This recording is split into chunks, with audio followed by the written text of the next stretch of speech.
दुनिया में जन्मे, मैं उनको भी नमन करता हूं। नमन इसलिए करता हूं और करना भी चाहिए कि जिसने हमारे लिए एक इंच भी काम किया है उसका हमारे ऊपर ऋण है, कर्ज है। और नमन करने का मतलब ये नहीं होता कि सिर्फ हम उनकी तस्वीरों को माला चढ़ाएं, उनके ऊपर फूल फेंकें। नमन करने का मतलब ये होता है कि हम उनको जाने, अपने परिवार, रिश्तेदार, दोस्त, साथियों को जनवाएं और जो उनके अधूरे सपने रह गए उनको भी याद रखें, उनको पूरा करने का प्रयास करें। मैं हरियाणा के प्यार को, संघर्ष को समझता हूं और जानता हूं, क्योंकि मेरे आज भी याद है जब दिल्ली में सतगुरु रविदास जी महाराज का गुरु घर टूटा गया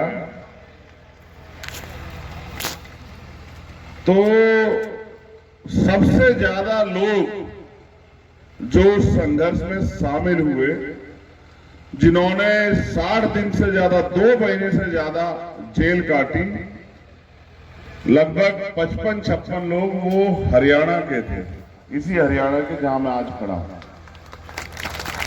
उस आंदोलन को सफल बनाने के लिए, क्योंकि आपके आंदोलन की वजह से सरकार झुकी, सुप्रीम कोर्ट झुका और वो जगह हमें वापस मिली। जगह नहीं थी वो हमारा गौरव था, वो हमारा इतिहास था।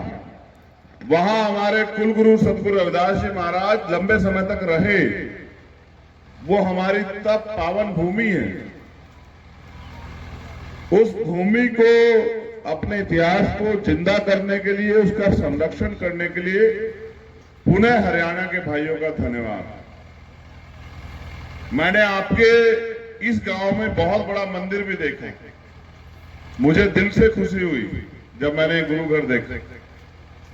और पीछे जब मैं रुका था, इससे पीछे, तो मैंने वहां सतगुरु समनदास जी महाराज जी का एक आश्रम भी देखे। मुझे बड़ी खुशी हुई कि भाई बड़े बड़े गुरु घर और आश्रम होने चाहिए। बड़ी मेहनत से एक एक पैसा जुटा के आपने इसमें लगाया होगा, जहां तक मुझे आइडिया है। हो सकता है कभी आपने अपने बच्चों के लिए अच्छी सुविधाएं त्यागी हो इनको बनाने के लिए, तब जाके बने होंगे, आसानी से नहीं बने।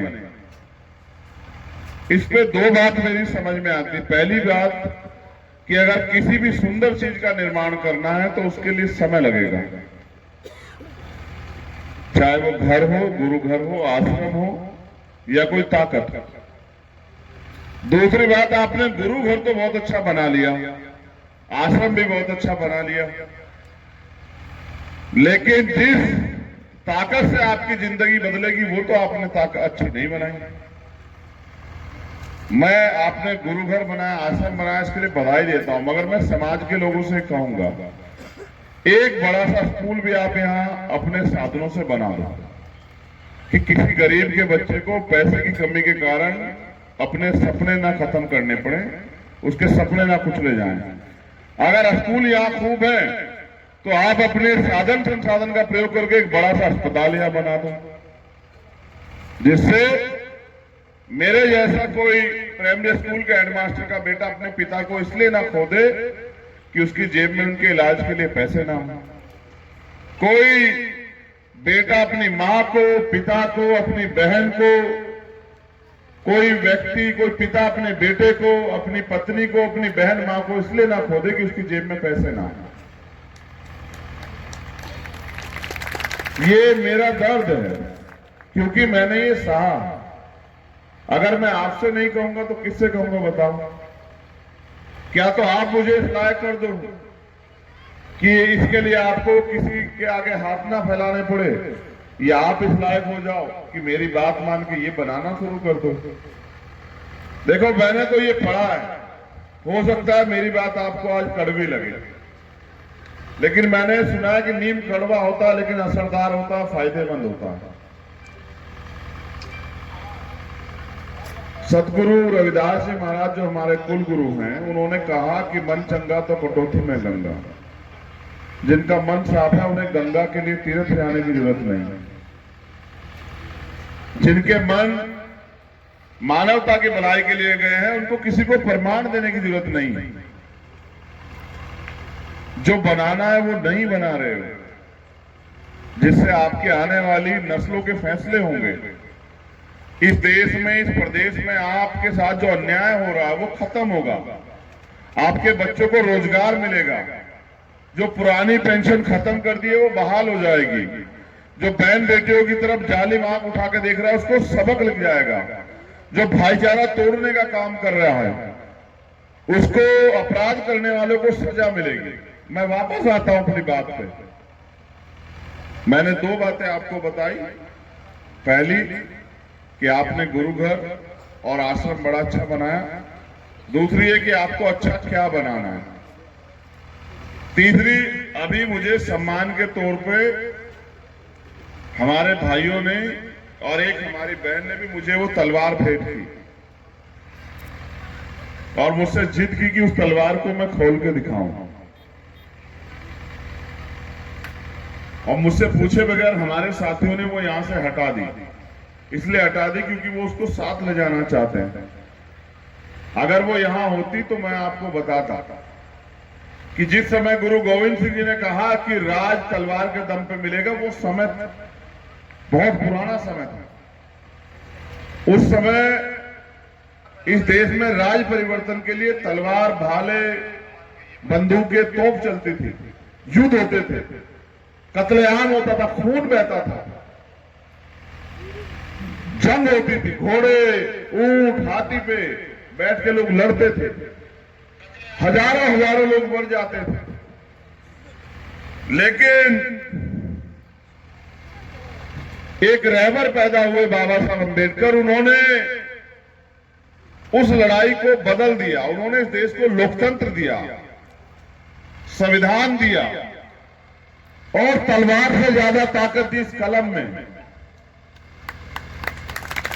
मैं आपसे तलवार की ताकत नहीं चाहता हूं, मैं आपको तलवार के रास्ते पे ले जाना भी नहीं चाहता हूं, वो अंत है।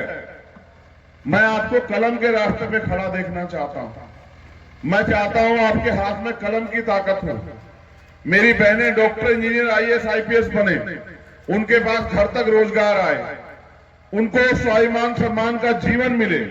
मेरे भाई जो पढ़ लिख के बेरोजगार घूम रहे हैं, उनकी जेब में पैसा आए, उनको नौकरी मिले, उनको रोजगार, व्यापार करने की छूट मिले, उनको साधन संसाधन मिले। जिसके यहाँ घर नहीं उसको घर मिले, जिसके पास कपड़ा नहीं उसको कपड़ा मिले, जिसके पास रोजगार नहीं उसको रोजगार मिले, जिसके पास खाने के लिए अच्छा भोजन नहीं उसको भोजन मिले। और मैं आपको इतिहास के रूप में बता रहा हूं कि अब से लगभग 100 साल पहले बाबा साहब अम्बेडकर लड़े कि शोषित वर्ग के लोगों को उस तालाब से पानी पीने की छूट मिले जहां पशु पानी पी सकता है। हमने वहां से संघर्ष की शुरुआत की है। इस देश में वो व्यवस्था बनी जो व्यवस्था ये तय करके बैठी कि इस देश के बड़े तबके को, जिसको आज हम बहुजन समाज कहते हैं, जिसमें SC, ST, OBC और माइनॉरिटी के लोग आते हैं, उनको बुनियादी अधिकारों और सुविधाओं से वंचित रखा जाए। उनको धन रखने का अधिकार ना हो, उनको मकान बनाने का अधिकार ना हो, उनको संपत्ति अर्जित करने का अधिकार ना हो, उनको स्वाभिमान सम्मान के साथ जीने का अधिकार ना हो, उनको खुले आसमान में सांस लेने का अधिकार ना हो, और उनके सारे अधिकार बंद कर दिए गए। इसके लिए लड़े हमारे महापुरुष। जैसे आजादी की लड़ाई में कोतवाल धन सिंह गुर्जर ने 10 मई 1857 में मेरठ से शुरुआत की, माता दीन वाल्मीकि जी ने शुरुआत की, जैसे शहीद आजम सरदार भगत सिंह ने अपने प्राणों का बलिदान दिया। मैं अपने नौजवान साथियों को कहना चाहता हूं कि क्रांति खून मांगती है। हमें अपने महापुरुषों के आंदोलन को अपने खून से सींचना, अगर हम उनके सच्चे बच्चे, अगर हमारा लहू का के कचरा इस आंदोलन में लग जाए और ये आंदोलन कामयाब हो जाए और इस देश में गैर बराबरी पर आधारित व्यवस्था खत्म हो जाए, इंसान को इंसान समझा जाए, उसके दुख को दुख समझा जाए, उसके साथ होने वाले अन्याय को रोक दिया जाए, तो हमें अपने लहू का आखिरी कतरा भी निछावर कर देना चाहिए अपने महापुरुषों के सम्मान के लिए। क्योंकि अगर हमारे महापुरुष देश में जन्मे ना होते तो आज एक प्राइमरी स्कूल के हेडमास्टर का बेटा यहां खड़ा होकर अपनी बात नहीं रख पाता। ये अधिकार नहीं था इस देश में, ये मिला है संविधान से। अगर आज कोई बहन, चाहे वो मुख्यमंत्री, प्रधानमंत्री, राष्ट्रपति बन जाती है, या वो सरपंच या प्रमुख जिला परिषद की मेंबर बनती है, जिला परिषद की अध्यक्ष बनती है, ये अधिकार आपको बाबा साहब अम्बेडकर के द्वारा संविधान में दिया गया मेरे लोग। अगर ना होता अधिकार तो कोई महिला, ये तो हरियाणा है, सबसे ज्यादा महिलाओं को अपमान का सामना हरियाणा में करना पड़ा है। सबसे ज्यादा भ्रूण हत्या यहां हुई है, बेटी का पता लगते उसको मार दिया गया। आज वही हरियाणा, उसी हरियाणा की बेटियों में जकड़ी गई बेटियों ने ऐलान किया वो दिल्ली के तख्त पे बैठी है वहां जंतर मंतर पे, और उन्हीं बेटियों ने देश का नाम रोशन किया दुनिया में जाके मेडल लाके। हमारे नौजवान फेल हो गए और देश की, हरियाणा की उन बेटियों ने देश को गौरवान्वित करने का काम किया, हर एक व्यक्ति को। ये मैं इस बात का जिक्र इसलिए कर रहा हूं मेरे लोगों कि जब किसी को बहुत दबाया जाएगा तो वो ऐसे इस धरती का सीना फाड़ के निकल जाएगा। आपको अन्याय सहने के लिए मजबूर किया गया है, लेकिन अन्याय करने वाले से अन्याय सहने वाला ज्यादा दोषी होता है। आप चुप्पी मत रखो। अगर आप चुप रहोगे तो लोग आपको कीड़े मकोड़े समझ के कुचल देंगे। आपको एकजुट होना पड़ेगा। अगर इस देश में राजनीतिक शक्ति अपने हाथ में लेनी है, बाबा साहब अम्बेडकर, मान्यवर काशीराम साहब का सपना पूरा करना है, मान्यवर दीनदयाल वाल्मीकि का सपना पूरा करना है, तो अगर आपको बेगमपुरा राज लाना है तो बेगमपुरा राज वो लोग नहीं लाएंगे जो आपको इंसान भी नहीं समझते। आपको बेगमपुरा के लिए मेहनत खुद करनी पड़ेगी। और जिस कौम के पास राजनीतिक शक्ति नहीं होती है, अभी जान लो, उनका धर्म और कर्म सब फेल हो जाते हैं। मैं आपसे कह रहा था इस बात को, मेरे नौजवान साथियों को मैंने देखा, मैं नाराज हो रहा था कमल के ऊपर, हिमांशु जी के ऊपर, दोनों भाइयों के ऊपर नाराज हो रहा था कि देखो समय की कीमत को समझो। तुमने वहां से यहां तक मुझे 1 घंटा लगा दिया। रात के अंधेरे में हमारे नौजवान साथी नारे लगाते घूम रहे। मैं डरता हूं, मैं ताकतवर से नहीं डरता हूं, मैं डरता हूं आपको खोने से। आप गाड़ियों के ऊपर बैठे हो, आप बहुत तेज से मोटरसाइकिल चला रहे हो, आपने हेलमेट नहीं लगा रखा। मुझे तकलीफ हो रही है कि जिसको तैयार करने में उस मां ने अपना सब कुछ न्यौछावर कर दिया, अपना पेट काट काट जिसको बड़ा किया, वो मरने के लिए घूम रहा है, गाड़ी की छत पे बैठा हुआ है, मोटरसाइकिल दौड़ा रहा है। मुझे डर पैदा होता है इस बात का। मैं नहीं खोना चाहता कि एक व्यक्ति मेरे लिए कीमती है। और कैसे तैयार होता है आपको एहसास नहीं है। जिस दिन बाप बनोगे पता लग जाएगा तुम लोगों को कि क्या क्या कीमत चुकाते हैं माँ बाप बच्चे के लिए। माँ खुद 9 महीने पेट में रखती है। ये तुम 1 किलो का पत्थर नहीं रख पाओगे, 4 किलो 5 किलो के बच्चे को रखती है माँ पेट में, और फिर खुद भूखी रहेगी, उसको उसके खाने की व्यवस्था करेगी पैदा होने के बाद, खुद सोएगी गीले में, रात को 3 बजे उठ के उसका ध्यान रखेगी कि वो गीला तो नहीं, उसको सूखे में सुलाएगी। मैं अपनी जिंदगी के बारे में बताता हूं आपको। एक रात में मिशन का काम करके 2:30 बजे घर पहुंचा और थका हुआ था बहुत, और जाते ही बाहर एक खाट पड़ी थी, उस पर सो गया। थोड़ी देर बाद मुझे महसूस हुआ कि मेरे आसपास कोई है या मेरे आसपास किसने कुछ डाला है। और जब मेरी आंख खुली तो मैंने देखा कि मेरे ऊपर कपड़ा था, ओस पड़ रही थी, मुझे खबर नहीं थी, लेकिन मेरी माँ रात को 3 बजे जाग रही थी। उसको पता है कि उसका बेटा वहां सो रहा है ओस में, वो मेरे ऊपर कपड़ा गिरने आई अपनी नींद को। कैसी होती है माँ, आपको एहसास नहीं है मेरे भाइयों। मैं आपको समझाना चाहता हूं कि आप कितनी बड़ी गलती कर रहे हैं। बताओ, नारा लगाने से, मोटरसाइकिल रैली निकालने से, बताओ कैसे बदल जाएगी हमारी जिंदगी। मैं जो तुमसे मांग रहा हूं वो तुम मुझे देना नहीं चाहते। हर लोग अपने आप को कामयाब करने के पीछे लग रहे हैं, हर लोग चाहते हैं उनके पास ताकत आ जाए, और तुम लोग सबसे ज्यादा चाहते हो, लेकिन मिलेगी कैसे मेरे भाई? क्या रात में ये रोड शो निकालने से मिल जाएगी, या गली गली मुझसे माथा टिकवा के खुद टेक के मिल जाएगी? बताओ, या अपनी जान को मोटरसाइकिल पे दांव पे लगा के मिल जाएगी? बताओ, या गाड़ी के ऊपर बैठ के मिल जाएगी? बताओ मेरे लोग। अगर मैं गलत हूं तो मुझे नकारो कि भाई आप गलत कह रहे हो, लेकिन मुझे बताओ कि जब तक आप अपने समाज को तैयार नहीं करोगे, भाईचारा नहीं बनाओगे, अपने समाज को 2 दुश्मन का एहसास नहीं कराओगे, अपनी बहन बेटियों में विश्वास पैदा नहीं करोगे, उनके बीच जाके जो संघर्ष चल रहा है उसको नहीं बताओगे, तो कैसे जुड़ेगा समाज? बताओ।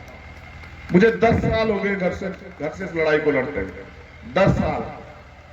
11 जनवरी 2013 को छोड़ा था मैंने सही मायने में घर। और जो लोग हरियाणा के जाते हैं, हमारे देशराज जी, सोमनाथ जी, कमल भाई, जो हमारे यहाँ के अध्यक्ष हैं, वो जिले के प्रदीप, ये सब लोग जाते हैं, बहुत सारे लोग जाते हैं हमारे बिजली बोर्ड के, मेरे घर पे जाते हैं वो बेचारे मिलने के लिए। मैं चाहता था कि मैं जल्दी आपके बीच आ जाऊंगा, आपसे बहुत सारी बातें करूंगा। मेरे पास समय कम है और मेरे कंधों पे वजन ज्यादा है, जिम्मेदारी ज्यादा है। मैं यहां से चैन से नहीं सो पाऊंगा। मैं यहां से जाऊंगा 2-3 घंटे का ट्रेवल करके वहां, क्योंकि मुझे सुबह 8 साढ़े 8 बजे मीटिंग ज्वाइन करनी है। इसलिए मैं चाहता था मैं आपके बीच जल्दी आ जाऊं। और मैं ये भी जानता हूं कि आप भी मेहनत मजदूरी करते हैं, आप भी बहुत बड़े कारोबारी नहीं हैं। आप भी सुबह उठेंगे, अपने खेतों में अपने काम पे जाएंगे, जो बच्चे पढ़ रहे हैं वो पढ़ेंगे। हमारी माए बहनें जो काम करती हैं, रोजगार करती हैं, पढ़ती हैं, वो हमारी बच्चियां निकलेंगी। मैं आपको भी पूरी रात नहीं जगाना चाहता। मैं चाहता हूं कि आप आराम करें और आगे बढ़े। लेकिन सवाल ये है कि ये भारत लोकतांत्रिक देश है, जिसके पास राजनीतिक शक्ति है उसके समाज का हाथ नहीं फैला होता। और जिनके पास ताकत नहीं है, जिनके पास राजनीतिक ताकत नहीं है, वो दर दर चौकते चौकते फिरते हैं अन्याय होने पे भी न्याय के लिए। आप एक मामला उठा के देखो पिछले 5-7 साल में जिसमें हम लोग इस लड़ाई में ना खड़े हों। चाहे वो 2 अप्रैल का मामला आपने देखा होगा, पूरे देश में 2 अप्रैल का आंदोलन, 17 लोग शहीद हुए। आप देखो कौन थे। चाहे वो सदगुरु रविदास जी महाराज के गुरु घर का मामला हुआ, उन्नाव का मामला हुआ, कानपुर का मामला हुआ, हाथरस का मामला हुआ, हिसार का मामला हुआ, किसानों का आंदोलन हुआ, सीए एनआरसी का आंदोलन हुआ, जब दिल्ली में एक 9 साल की हमारी बच्ची को उसके साथ अन्याय करके जला दिया गया, वो मामला हुआ। कभी ऐसा मौका नहीं दिया हमने कि आपके आंसू बहे हों और हम घर में चैन से पड़ के सोए, कभी नहीं दिया। और चुभने इतने लगाओ अमीरों को, ताकतवर लोगों को, उनको लगता है गरीब का बेटा आगे कैसे बढ़ रहा है, इतना चुभने लगाऊं। वो अपना काम नहीं करते, बस मुझे गाली देते रहते हैं, मेरे परिवार को, मेरी बहन को, मेरी मां को, मेरी पत्नी को, मेरे बच्चों को, सबको गाली देते रहते हैं। इससे क्या फर्क पड़ेगा? मैं तो समाज को परिवार मानता हूं। जो घर में आपके जो गाली देते हैं, उनके घर में जो बहन है वो भी मेरी बहन है। उनको इसलिए चुभ रहा, उनको लगता है कि अगर ये खड़ा होगा तो अपने लोगों की जिंदगी बदल देगा। बस आज जो वो गुलामी बेबसी की जिंदगी काट रहे हैं, वो जिंदगी खत्म हो जाएगी, इसलिए डरते हैं वो लोग। वो आपको कीड़े मकोड़े बने रहने देना चाहते हैं। उनको पता है जिस दिन आप संपन्न हो जाओगे, आप नहीं जाओगे किसी के दरवाजे पे मांगने के लिए कुछ, और नहीं कर पाएगा कोई आपके साथ अत्याचार, जुल्म जाति। वो इस बात को जानते हैं, इसलिए वो चाहते हैं कि आप अपने पैरों पर ना खड़े हो पाए। आप अपने मन से पूछो, जितने भाई यहां बैठे हैं, इस सरकार ने रोजगार दिया आपको? कितने ऐसे भाई होंगे जो पढ़ लिख के बेरोजगार घूम रहे होंगे, और कुछ दिनों बाद आपकी एज खत्म हो जाएगी, क्या करोगे? जो चीज आप अपनी शक्ति बना के अपने समाज को, हर व्यक्ति को दे सकते हो, उसके लिए क्यों किसी के आगे हाथ फैला रहे हो? ये उठो, तुम बाबा साहब अम्बेडकर के बच्चे हो, तुम मानवर काशीराम साहब के बच्चे हो, तुम सदगुरु रविदास जी महाराज, भगवान वाल्मीकि महाराज के बच्चे हो, गुरु नानक देव, संत कबीर के बच्चे हो, तुम सम्राट वीर भोज के बच्चे, उठो। तुम एपीजे अब्दुल कलाम के बच्चे, उठो और जाओ, मैदान में निकलो और लोगों को तैयार करो, अपनी ताकत बनाओ। जब दूसरे कर सकते हैं, आप क्यों नहीं कर सकते? बताओ, आप में क्या कमी है? और जिनके अंदर देखो, जिनकी ताकत नहीं होती, राजनीतिक ताकत, मैं बताता हूं तुम्हें वो नासिर और जुनैद याद है, जो हमारे मुस्लिम समाज के लोग बैठे हैं, और हरियाणा राजस्थान से उठा के लाए, और क्या अन्याय नहीं साउंड बच्चों ने, उनको मारा गया। और जब मरने की हालत में आ गए और पुलिस ने मना कर दिया कि हम रखते, तो उनको जिंदा जला देगा। तुम्हारी रूह नहीं कांपी? तुम्हें महसूस नहीं हुआ कि तुम कितने कमजोर हो इस प्रदेश में? और कौन लड़ सकता है तुम्हारी लड़ाई? तुम्हें एहसास नहीं है? उनके भरोसे लड़ रहे जो अपनी जान नहीं बचा सकते। अगर आज इस देश में भारतीय जनता पार्टी और आरएसएस का कोई मुकाबला कर रहा है, तो भीम आर्मी और एडी चोटी लगा के मुकाबला कर रहा है। और इतना दर्द है उन लोगों को, इतनी तकलीफ है कि मध्य प्रदेश में पूरा संगठन जाके कहता है कि भीम आर्मी के लोगों को इनको नुकसान पहुंचाओ। क्या नुकसान पहुंचाओगे? ये याद रखना मेरे लोगों, एक चंद्रशेखर आजाद मरेगा, 1000 चंद्रशेखर आजाद पैदा होंगे। तुम्हें नहीं पता कि हम किस नस्ल के लोग हैं। हम वो लोग हैं कि बंजर मूट इसके धरती का सीना चीर के जो है फसल उगाते हैं, हम वो लोग हैं। हम किसान कमेरे लोग हैं, हम कोई कमजोर लोग थोड़ा ही। मैं तो आपसे कहने आया, मेरी माए बहनें बैठी हैं, आपने सबको विश्वास किया। बताओ आपके हिस्से में क्या है? अगर आप काम नहीं करोगे तो, अपना घर के लिए तैयारी नहीं करोगे तो बताओ, आपको कोई चुनाव के बाद भी पूछने आता क्या? बताओ, कोई चुनाव के बाद आपसे पूछने आओ कि रोटी है क्या घर में, कपड़े हैं क्या घर में? कभी पूछने आओ तो मुझे खड़ी होकर बताओ मेरी बहनों माँ। उनका आपसे सिर्फ एक रिश्ता है, जब क्योंकि ये वोट है आपके पास, ये करोड़ों रुपए से महंगी है, उनको इसको चाहिए। जिस दिन वोट आपने दे दी उनका मतलब खत्म है। और ये वो लोग हैं जो मैंने तैयार किए, बिना स्वार्थ के लड़ रहे हैं आपके लिए। अगर ऐसे लोग ताकतवर यहां हरियाणा में होंगे तो आप बताओ मेरे भाइयों कि ये आपके लिए काम नहीं करेंगे क्या? बताओ। आपने यहां सत्संग का आयोजन किया, जाति तोड़ो समाज तोड़ो, और वही सत्संग जी जहां से चला, सदगुरु रविदास जी महाराज कह रहे हैं कि बेगमपुरा राज लाओ। कैसे आएगा बेगमपुरा राज जब बेगमपुरा राज लाने वाले उस विचार के लोग नहीं खपेंगे उस बुनियाद में? ये जो नौजवान हमारे भाई बैठे हैं, मैं आपसे कहना चाहता हूं, बताओ कोई आया चुनाव के बाद आपकी बस्ती में कि तुझे रोजगार मिलता है नहीं मिलता है? बताओ, मुझे गलत साबित करो मेरे भाइयों। कोई आया तुम्हारी बस्ती में पूछने कि तुम्हारे घर में आटा है या नहीं है? बताओ। किसने पूछा तुम्हारी जेब में पैसे हैं नहीं है? पूछा तो बताओ। तो बस उन्हीं के भरोसे रहना चाहते हो? अपनी ताकत बनाओ, ये कुचल देंगे लोग तुम्हें अगर तुमने अपनी ताकत नहीं बनाई। और अपने घरों का हाल देखो, अगर तुम मेहनत मजदूरी नहीं करोगे तो रोटी नहीं मिलेगी तुम्हें शाम के टाइम। मेरे भाई, भारतीय संविधान में आपसे जो बात कह रहा हूं उसको गांठ बांध लेना। भारतीय संविधान हर व्यक्ति को रोटी कपड़ा मकान गारंटी देता है, और सरकार जो देती है वो कोई एहसान नहीं करती, हमारे पैसे को हमें वापस करती है। किसी दिन फुर्सत में तुम्हें समझाऊंगा कि देश के लोकतंत्र में कितनी शक्ति है। इतनी शक्ति है देश के संविधान में कि आपका भाई प्राइम मिनिस्टर से आंख मिलाकर सवाल पूछ सकता है। ये ताकत दी है भारतीय संविधान ने। आप अपनी ताकत नहीं समझ रहे हो, आप बनाते हो जो भी बनता है। इसलिए अगर जब आप दूसरों को बना सकते हो तो खुद को बनाओ, अपने बीच के लोगों को बनाओ, गरीबों को बनाओ, मेहनत करने वाले ईमानदार लोगों को बनाओ, उनके साथ खड़े होकर उनको ताकत दो, जिससे कल आपकी ताकत बने। आप बहुत मेहनत करते हो, मैं आपका दिल से शुक्रिया अदा करता हूं, धन्यवाद करता हूं, लेकिन इससे काम नहीं चलेगा। रोड शो निकालने से, नारा लगाने से काम नहीं चलेगा। आपको इस रोड शो को गांव में ले जाना पड़ेगा और मीटिंग करके लोगों को समझाना पड़ेगा कि भैया बहुत हो गया है। आजादी को आजाद हुए में 75 साल के लगभग हो गए। भारत में संविधान आए 70 साल के लगभग होने जा रहे हैं।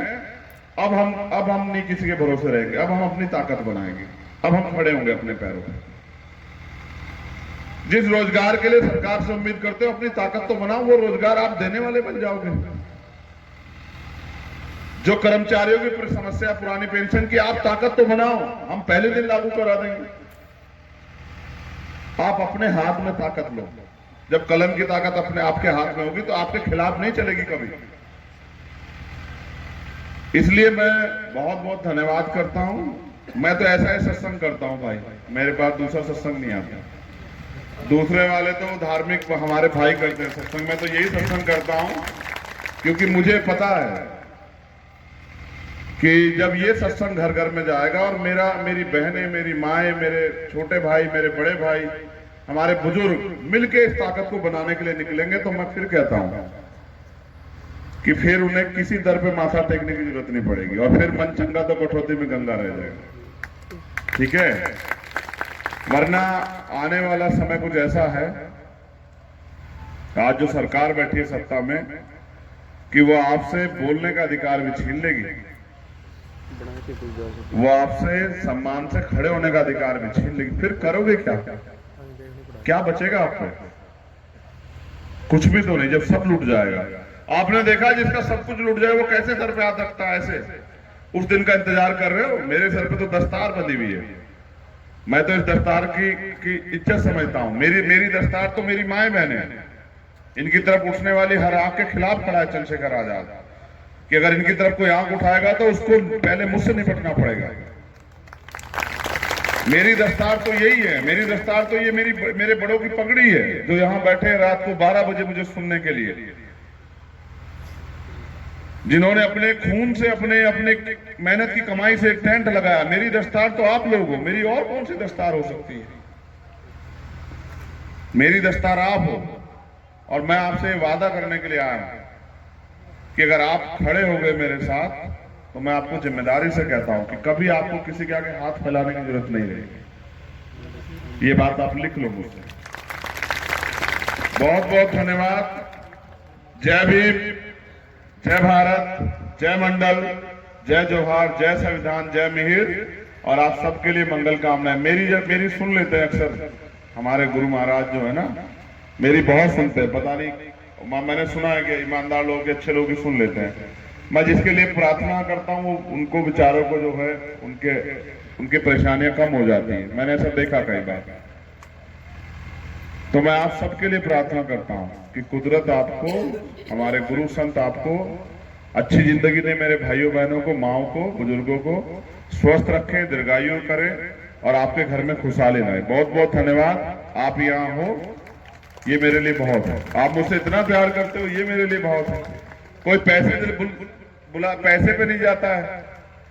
अगर कोई पैसे दे किसी को बुलाए तो वो कहेगा सुबह आ सकता हूँ, रात को 11:30 बजे नहीं आ सकता हूँ।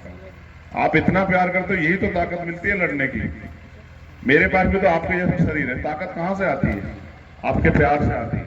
और एक दिन आपके प्यार की ताकत के जरिए इस देश की जो लाल किले की प्राचीर है, उससे बाबा साहब अम्बेडकर हमारे सतगुरु जी को मानने वाला झंडा लहरेगा। मेरी बात को याद रखना, वो दिन आएगा, आप देख लेना। बस थोड़े से समय की बात है। मैं अपने पूरे जीवन को खपाऊंगा और मेरे साथी भी जो हमारे साथ काम करें, हम प्रयास करेंगे कि इतिहास में दर्ज हो कि सतगुरु रविदास जी महाराज के बच्चों ने अपने भाइयों को साथ में लेके, चाहे वो इस्लाम को मानने वाले हैं, चाहे वो जैन को मानने वाले, चाहे बौद्ध को मानने वाले, सिख को मानने वाले, उन्होंने इस देश के कमजोर शोषित वर्ग के लोगों को इकट्ठा करके अपनी ताकत बनाई और एक ऐसा राज स्थापित किया जिसमें किसी को कोई परेशानी नहीं है। बेगमपुरा राज। बहुत बहुत धन्यवाद।